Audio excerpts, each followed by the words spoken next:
Hi guys, thanks for tuning in. Today's video is going to be about mascara. Yay! So women come in all the time looking for mascara, and the first thing I ask them to help them find one is, what do you want it to do? And they look at me like I have 10 heads, and then I realize that they don't know what the hell I'm talking about. There's just so many options that it just bewilders women. I understand why. So this video is just kind of gonna break it down for you so you can choose the mascara that's right for you. So I don't have my mascara on. I did the rest of my face, but I left my lashes blank so I could show you a demo of two of my current favorite mascaras. And just to show you that you don't have to use the same mascara every day. There's so many different kinds. Why not just use as many as you want? I use a different one every day. And then you can just have the best of all worlds and you never run out of mascara. It's like a win-win, you know? But first I just want to tell you a little history about mascara, because I'm sure lots of women aren't sure of the origin of mascara, and it's actually kind of cool. Mascara is roughly around 6,000 years old, which is so awesome.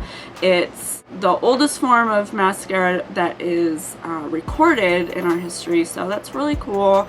And it's one of the earliest forms of enhancement or embellishment to the face.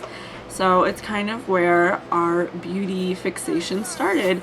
And it started with the ancient Egyptians, and they didn't use it initially for enhancement or any kind of embellishment. It was actually to help protect their eyes from the sun and parasites and infection. It was actually used holistically to prevent bad things from happening to the eyes, because to the Egyptians, eyes are the windows to the soul. They're very vulnerable and you have to protect them, otherwise you'll be susceptible to evil spirits and bad energy and stuff. That was their thing, and they often had lots of ingredients that they played with to make the makeup that they used, which they applied with bone and ivory. Some of the ingredients that they would use is honey, water, coal, which we use a lot nowadays in makeup, and crocodile poop. So that must have been great. I hope they didn't get pink eye. They probably did.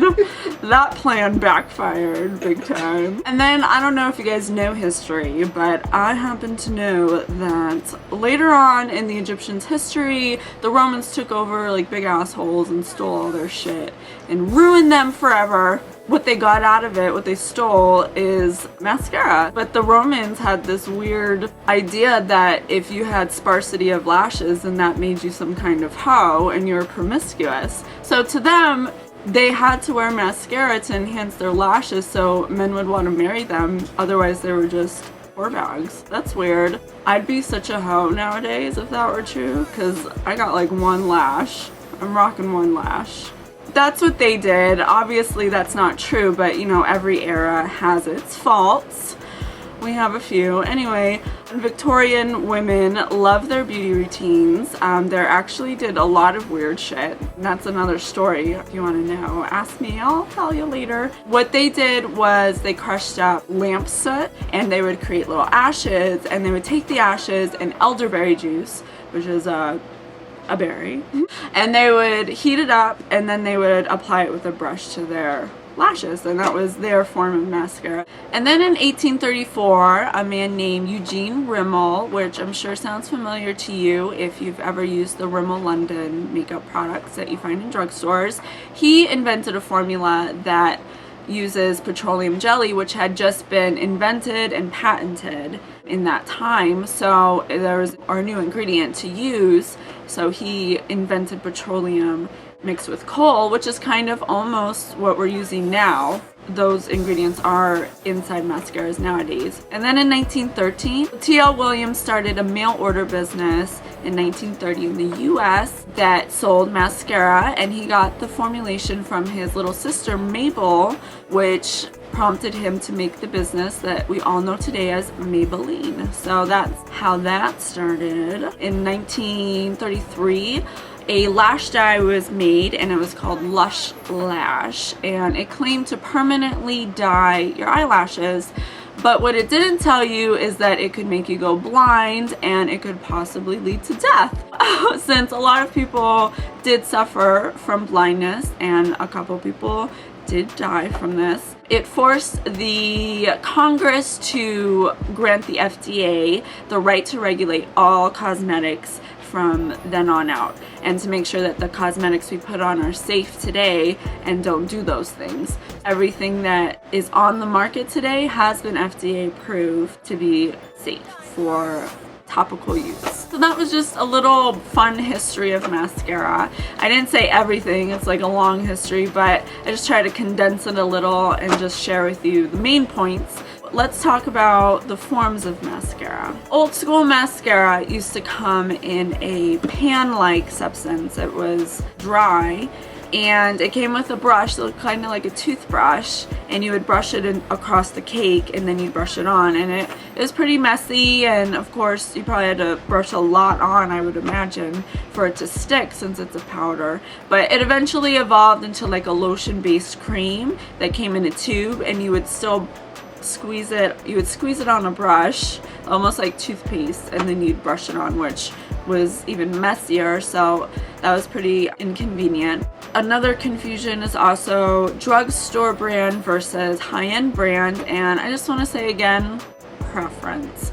There are lots of awesome drugstore ones, and there's lots of high-end ones that aren't awesome. I think you get what you pay for. So there are drugstore brands that are like 13 bucks, and those are really good. You know, I love lots of the L'Oreal ones. Every L'Oreal one I've used has been awesome. Again, it's just trial and error. You just have to go out and try them, see if you like them. Some are good, some aren't, whether they're drugstore or name brand. You know, it's just preference.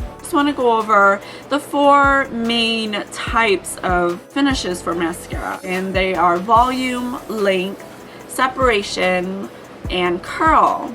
I couldn't get my okay. Those are the 4 main things that mascaras do. I just want to start with volume. If you want volume, you will have thicker, fatter lashes. Brushes that give volume typically are very fat, very big brushes with very closely knit, dense bristles. And they being so dense together, they really pack the mascara on, so it leaves a really tight, thick, smudged together fat effect. This finish is great for smoky eyes or any look that's a little more dramatic, because it creates more drama. I also love thick lashes on really light colored eyes, like light blue, icy blue, or like really like bright green, because they create such great contrast against such a light eye color that it really makes it pop. So I really like to do that, especially if the formula is a super black formula, like Dior's Blackout. This one's a volumizing thickening one, and it's super black. It's one of the blackest mascaras, and it's a really creamy formula. And then the next one is length. So if you want length, then you want really long, really defined, separated lashes. And having big curled lashes that go upwards really help to open the eye. Well, I like length. I like length when I do a cat eye or when I do like an old Hollywood type look, because lots of drama's in the liner, and I want to kind of balance that out with lots of length so we can see lash, you know. The next one is separation and definition, which this one's super confusing. I feel like all mascaras kind of do this to one extent or the other, but there are ones that do it specifically.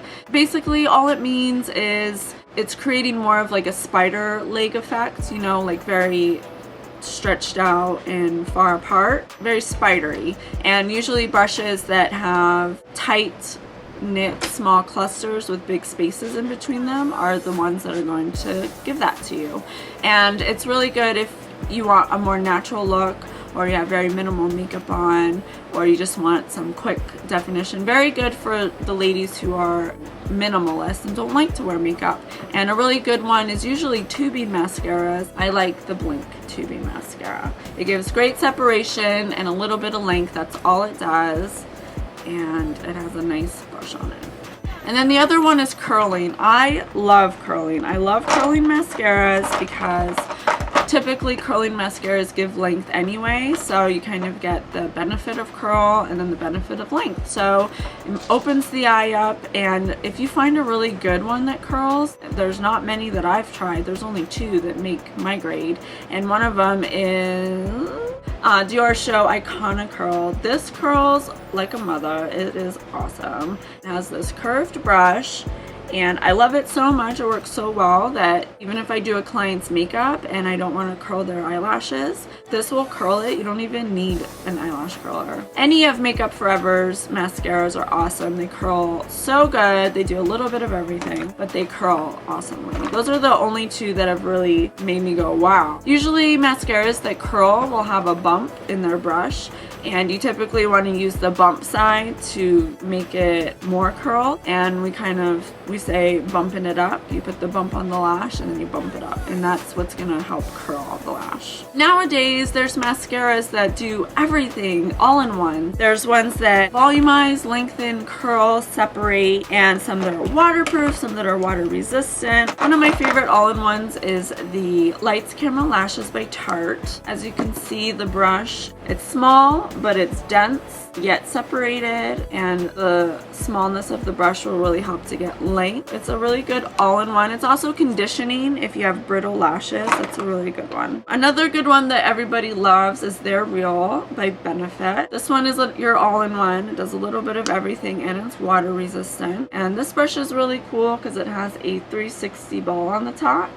which they call it going vertical. So you would go this way to get volume and length, but then if you want extreme drama, you go vertical and you use the 360 ball to just bump it up, and then you get curl and all that. One that's just volume is the Guerlain Maxi Lash. This is a really good one if you just want really dense, fluffy, fat volume. The brush is really closely knit together. The formula is really creamy. It's easy to build to get lots of drama. A really cool mascara I'm digging right now is the Makeup Forever Smoky Extravagant. This is another all-in-one. This brush is so awesome. It's shaped kind of like a Christmas tree. Another all-in-one that I love is the Lancome Hypnose Star. It has a black lacquer finish, which is why it has this glitter on the bottom. No, it doesn't have glitter in it. It just has a black diamond finish. And what that means is that it has a shiny finish, not glittery, but light reflecting. So it helps open the eye up more. But this one has a very unique brush. I don't know if you can tell, but it's flat in one end and then has a mohawk on either side, and it's shaped like a cone. So you use the flat side to get that volume at the base of the lash because it's dense, so it's depositing more product, and then you twist it on the brush side and you comb it out and you get extreme volume, and then the pointed edges is so you can get the bottom, so you can get in the corners. Awesome mascara. So now the finale. I'm going to put my two favorite mascaras on, one on each eye. The first one is Laura Mercier Faux Lash, and this is a volumizing kind of all-in-one. It's supposed to give the finish of like a fiber mascara but without the fibers. So this brush is very big, very fluffy, and it has lots of spaces in between. And what's cool about it is it has this little empty divot and has an empty space here in between the bristles, so I can get volume. And then we'll turn it around and we'll brush it out. So again, it's like an all-in-one. I'm just taking the flat part and wiggling it at the base of my lash and then releasing. You want most of the product to be at the base of the lash. You don't want all these clumps at the top. So you want to make sure you're wiggling in between the lashes. And again, I'm doing it with the flat side so I can get volume. And now I'm going to twist the brush around to a brush end, and I'm going to brush it out. Still wiggling a little bit at the base.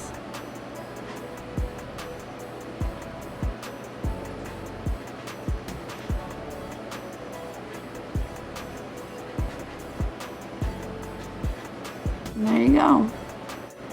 That's my Laura Mercier Faux Lash, and I like to put on the bottom, so I'm gonna put a little right here in the corner. Laura Mercier Faux Lash. It only comes in black. And my other one is my good old trusty Too Faced Lashgasam. It is the size of your lashes that matters. See, that's what it says. I didn't make that up. This one again is an all-in-one, and this brush is really unique because it's very tiny actually. compared to the other one. And this is one of those Moldtrusion fusion plastics I was telling you about, made out of the thermoplastic. So they've made it very custom to do a little bit of everything. I'm gonna put it right under my lash to the base, and I'm gonna wiggle it. With any mascara, you want most of the product to be at the base. It's gonna make the eyelashes look thicker, making your eye look more open. And when you put your wand back into the tube, you never want to pump your mascara. Then you're putting air in your mascara and you're going to compromise the longevity of it. It's going to expire faster and it's going to dry out. So you always want to, when you put it in, you always want to do it slowly, and then if you need more, you want to twist it. So then you're never putting excess air into your mascara. And then you just pull it out slowly too.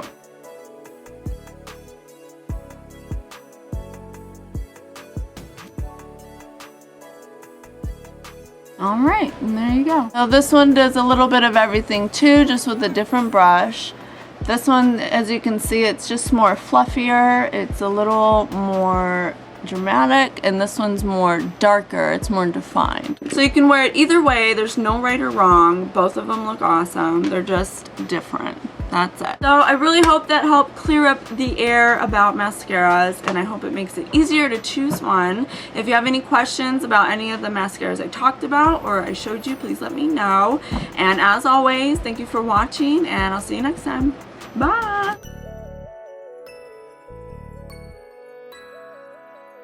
John Jarvis.